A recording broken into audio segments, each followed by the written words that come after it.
There's a few different genres of YouTube content and just internet content creation in general that give all other content creators a bad name. A, pranks. He ate my receipt!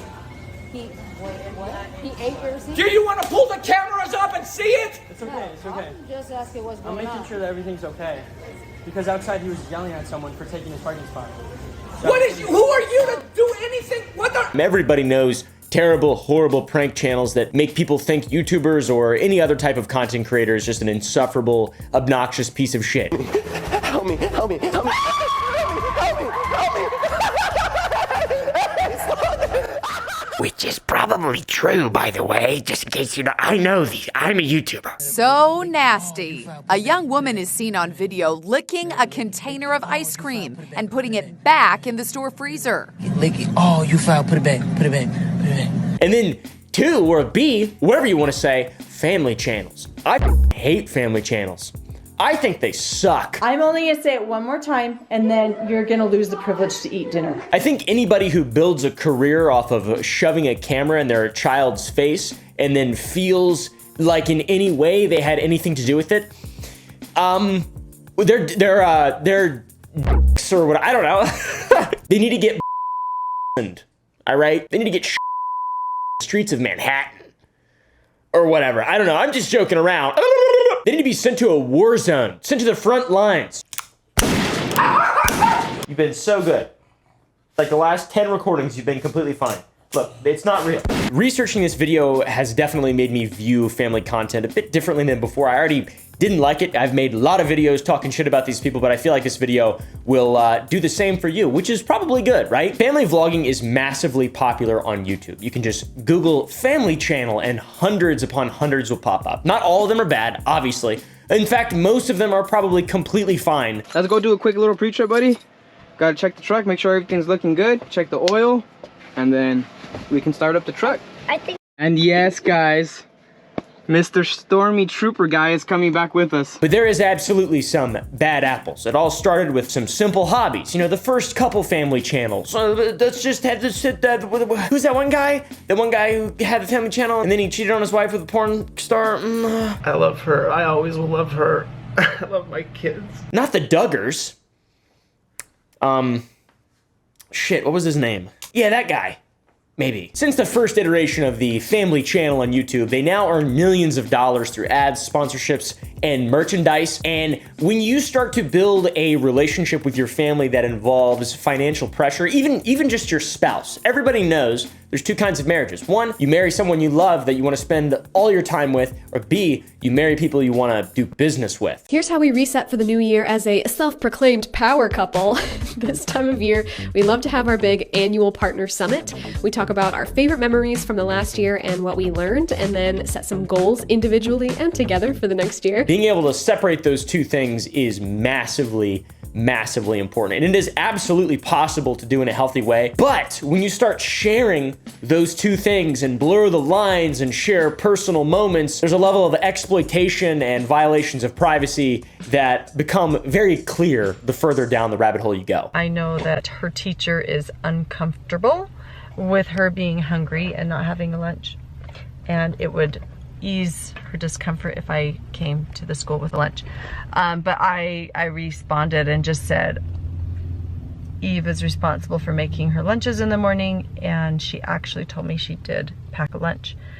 So the natural outcome is she's just going to need to be hungry. And hopefully nobody gives her food and nobody steps in and gives her a lunch. And that is especially the case when it comes to family channels. Daddy's up there, we're gonna check out what happened. Guys ready? Yeah. Ready, set, go!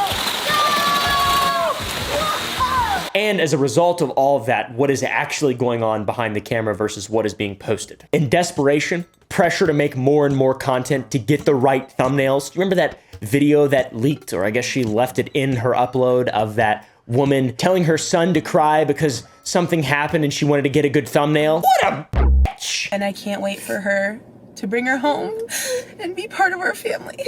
So if you could pray for us, we appreciate it. I love you guys. Bye. Come here. Come closer for the video. Come closer. Come closer. Come closer. Put your head right here. Closer. Closer. Down. Put your head down here. Act like you're crying. Really quick. I am crying. Go like this. No, Mom, I'm actually seriously crying. No, I know, but go like this for the video. It's a perfect example, though. The pressure to appear a certain way to make money and then mixing all that in with your loved ones is f***ed up. Or it can be, I guess. In 2015, a woman by the name of Ruby Frank launched the 8 Passengers YouTube channel, which featured her family of 6 children. The channel grew quickly. They amassed over 2 million subscribers, and viewers were drawn to the seemingly wholesome content showcasing daily family life. You know, a little kid clicks it and watches it. Oh, these are my friends, my online friends. I'm not hungry anymore, so we should take me to school. You have to have something to eat for breakfast. I'll eat when I come back from school, right? We'll just run in and we'll get a little bite to eat, and then you can eat some more when you get home from school. An adult man probably not going to be clicking and watching it, to be honest. So maybe that's not that. If so, that's kind of weird. Maybe if he's who watches family channels? Who's the audience? Is it just children? Who is it? I don't understand. Because this family story is in this video, you can absolutely guess that there is a bit of controversy. That's disrespectful, honestly, way to even put this. Evil, pure evil. This woman is a evil bitch. Emaciated, deep lacerations from being tied up with rope, duct tape around hands and wrists. This is the state 2 of Ruby Frankie's children were found in by police after her son escaped through the window of a home and ran to a neighbor for help. The first signs of controversy emerged in 2020 when the viewers of the channel, the audience, started expressing concerns about Frank's disciplinary methods depicted in her videos. She committed horrible acts of child abuse.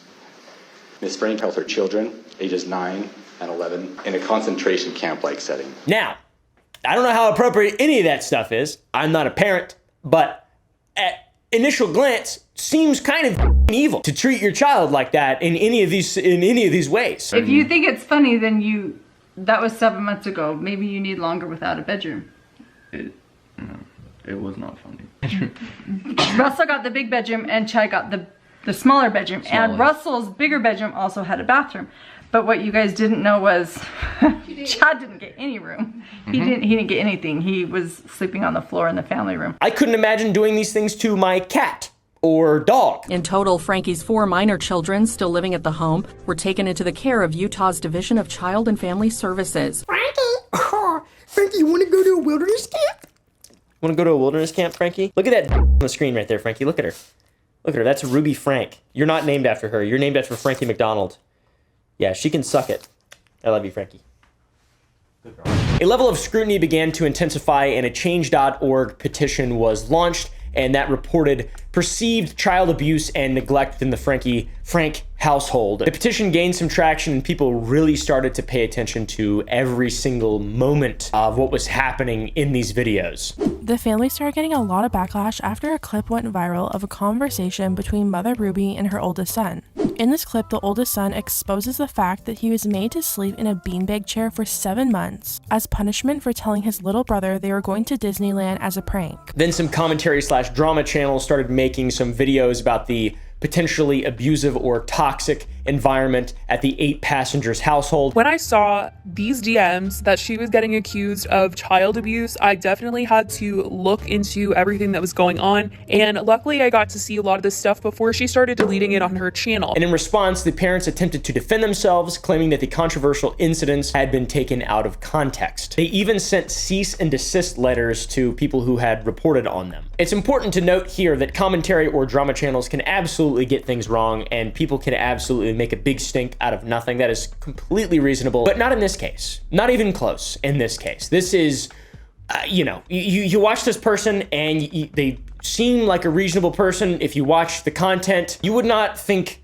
that this is an actual legitimate child abuser. So all this negative attention is surrounding the 8 Passengers YouTube channel, and things are declining throughout 2021. The channel started to lose its appeal to whoever the f it appealed to in the first place, and some people were a little uncomfortable with the content that they had previously enjoyed. And in 2022, Frank's situation took a drastic turn for the worse when she partnered with a life coach named Jody Hildebrandt. This is evil incarnate. Long before investigators found this vault in Jodi Hildebrandt's basement, she was known as the founder of Connections, a program that she marketed as life coaching to build stronger relationships. In several Connections videos alongside Jodi was Ruby Franke, who rose to fame as the matriarch of the 8 Passengers YouTube channel. Hildebrandt, a life coach, aka bullshit artist, had some counseling methods that were extreme, which often involved shaming techniques. And on JodiHildebrandt.com,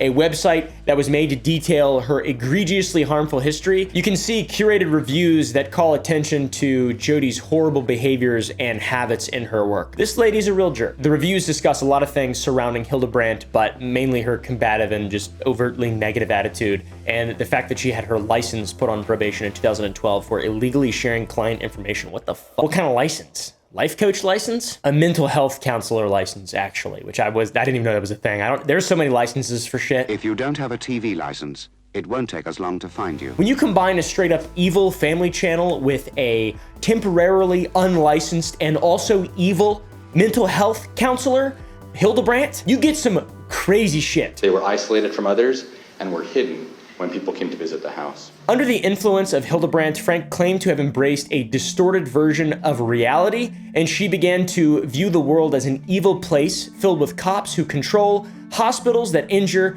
government agencies that brainwash, church leaders who lie and lust, husbands who refuse to protect, and children who need abuse. That is correct. The end there. Children who need abuse. What the f is... That's a quote. That's real at the end. That's real. How and why? That's crazy. In August of 2023, the entire situation surrounding the 8-passenger channel reached a point of criticality when Frank's 12-year-old son escaped from the Hildebrandt's home. You guys have probably seen this video. It's so f***ed up and absolutely just horrible and harrowing. It gives me goosebumps whenever I think about it, and the first time I saw it, I was just like, God, this is unbelievable, man. This obviously caused an unstoppable cascade of the truth emerging. This child was, beyond a reasonable doubt, abused by his mother. I mean, what the f? This coming to light prompted immediate action from the authorities, and 2 of the children, 1 9 and 1 11, were reported as living in conditions similar to a concentration camp, said Eric Clark, a Utah prosecutor, in regard to the investigation of the entire situation. The children were apparently denied food, water, beds, and any form of entertainment. So not only were they filmed and exploited on YouTube, but they were also just wholly abused for years after. So this turned out to be an absolute travesty, but fortunately legal consequences were swift and severe for Frank and Hildebrandt. They were both arrested in August 2023 and charged with 6 counts of child abuse each. And in December 2023, Frank pled guilty to 4 counts of aggravated child abuse and received a sentence of 4 consecutive prison terms, each ranging from 1 to 15 years. And this sentencing means that Frank could potentially serve up to 30 years in prison. Go f*** yourself, you stupid bitch. Rotten hell, whore!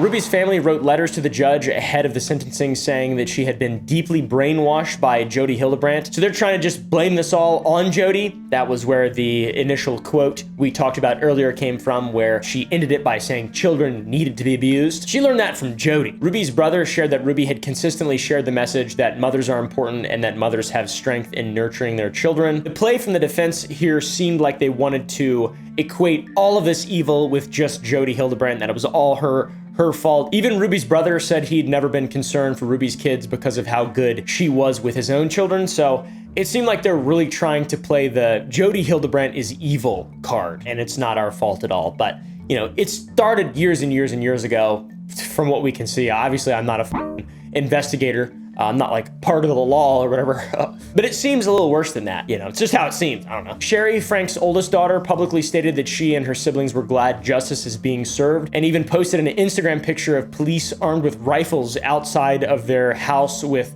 the words "finally" on screen. That's unbelievable that this is all real life. The children had apparently been attempting to alert the authorities about the abuse for years. And aside from Frank's brother, her sisters distanced themselves and claimed that they had been estranged and unaware of the abuse, which is probably a good claim, because if you knew anything about that, if you like, you're going down as well. I mean, this is up. Chad Frank, Ruby's oldest son, made a post to TikTok after his mother's arrest, joking about it with his girlfriend. He doesn't seem too upset that she's gonna go to jail for a long time. And if we circle back to Sherry, she has now become an advocate for the children, the victims of family vlogging channels and that type of content. Sherry has a book coming out on January 7th titled The House of My Mother, with one post sharing a quote from the book. "We never chose to be internet celebrities, but that made no difference. Soon our lives now revolved around nonstop content creation, whether we liked it or not." That's what being a content creator is. It's just you have to be just like, you have to just like,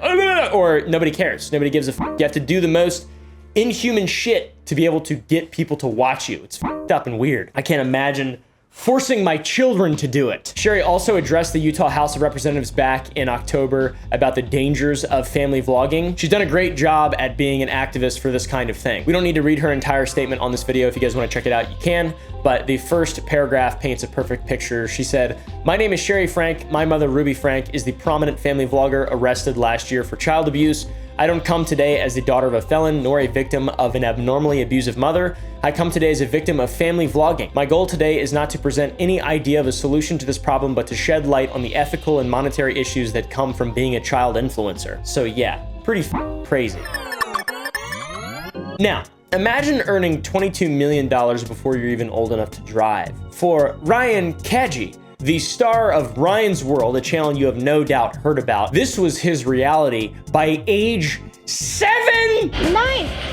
Anything else? Anything else? And because he's in this video, you can probably guess that his rise to YouTube stardom was not without any controversy. If we peel back some of the layers of the child influencer phenomenon, you will see how many blurred lines there are between play and profit. This is a different scenario than the first one. The first story with Ruby Frank, she went to jail. This is the other side of that coin, one where blatant abuse is not the forefront, but what exactly is going on behind the scenes ethically and how much of that is just blatant exploitation, we have no idea. Ryan's World is a toy review channel that was launched in 2015 by Ryan's parents, Shion and Loan Kaji. It quickly became one of the most lucrative YouTube channels to have ever existed. About as lucrative as Mr. Beast, believe it or not. It began with simple toy unboxing videos featuring a charismatic 3-year-old, and then it evolved into a $1 million enterprise, and by 2018, the channel was generating an estimated $22 million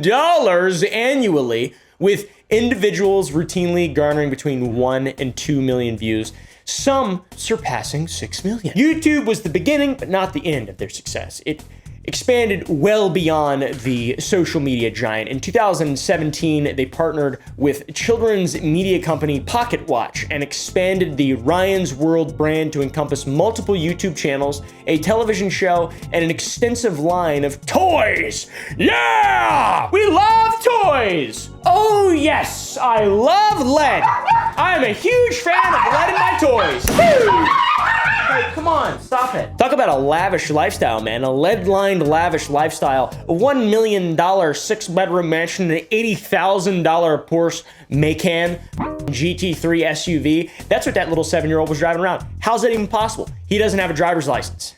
How'd he do that? How'd he get that? Oh, his first parents? Oh.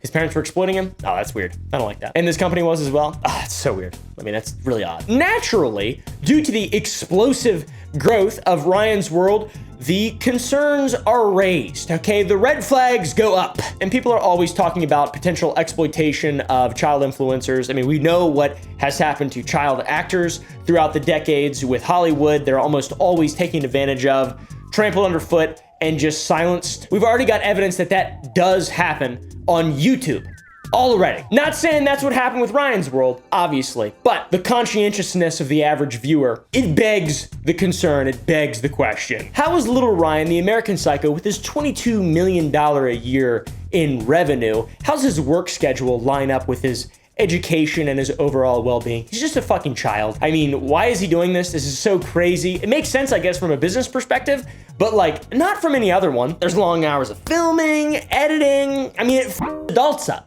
It f***s adults up, dude. I can imagine it interfering with a child's normal developmental activities and schooling. I'm no expert, but experts do debate the long-term psychological effects on children like Ryan, who grow up in the public eye. Even if it's not the Hollywood, television, Disney, it's no different. This guy is probably more well-known than a lot of those children. There's pressure to maintain a certain image. You have to be playing with toys all the time. You have to constantly perform for a camera. It's very difficult. And if we step back again to traditional child actors, they are protected by laws regulating work hours, education requirements, and earnings. But these regulations, oftentimes, depending on the business structure, do not extend to children featured in online content. It's the Wild West. So yeah, there's a lack of oversight, and it could potentially leave young content creators vulnerable to potential exploitation and harm. And by the way, just to be clear, I know there are channels where people have their kids in them and they're totally fine. I totally understand that.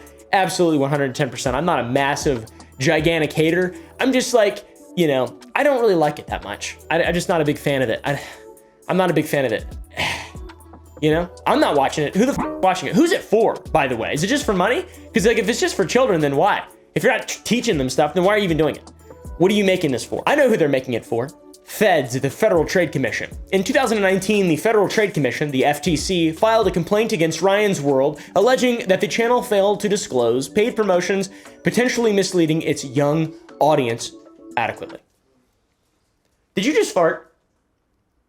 Yes, you did. Go lay down. So yeah, the FTC said that they failed to disclose paid promotions adequately to their young audience, by chance misleading them. Kaji, Ryan's father, responded to the FTC allegations by emphasizing the family's commitment to following advertising disclosure requirements and creating safe and engaging content. Hey man, I believe him. He said, we didn't do that. We're really safe about this. I believe him. Let me interview that guy. Let me sit him down and interview him. So knowing that, and also I think he's retired. He's probably like 20 years old at this point. I don't even know how old this little guy is anymore. He's probably old enough to drive. How old? If he was 7 in 2019, he's got to be what? 8 now? 8 now, probably. Someone comment down below how old he is. I don't even know, dude.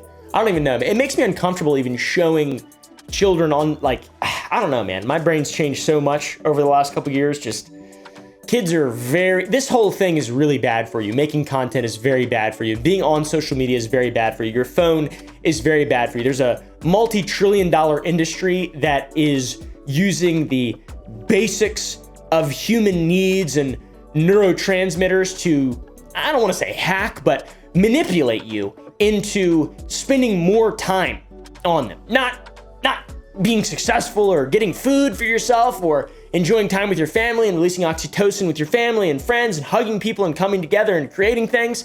No. It's literally just algorithms that are pushing you to spend more time. And when children are exposed to those algorithms, we all know children are dumb as f***, okay? Like that's, let's be real. So you've just got to be really careful. You just got to be really careful. And it's fine to make mistakes and evolve and adapt and grow, etc., etc., etc. But by God, it's really evil. There's some angels and demons out there. It's algorithms. And then really rich people who are benefiting heavily off of those algorithms. The expenditure of time. Anyways, take care of your children, take care of your little creatures that rely on you. Don't take advantage of them and don't exploit them unless they don't know any better. I mean, obviously dogs and stuff are adorable and stuff, and yeah, I don't know. Anyways, be safe, guys. Enjoy the video.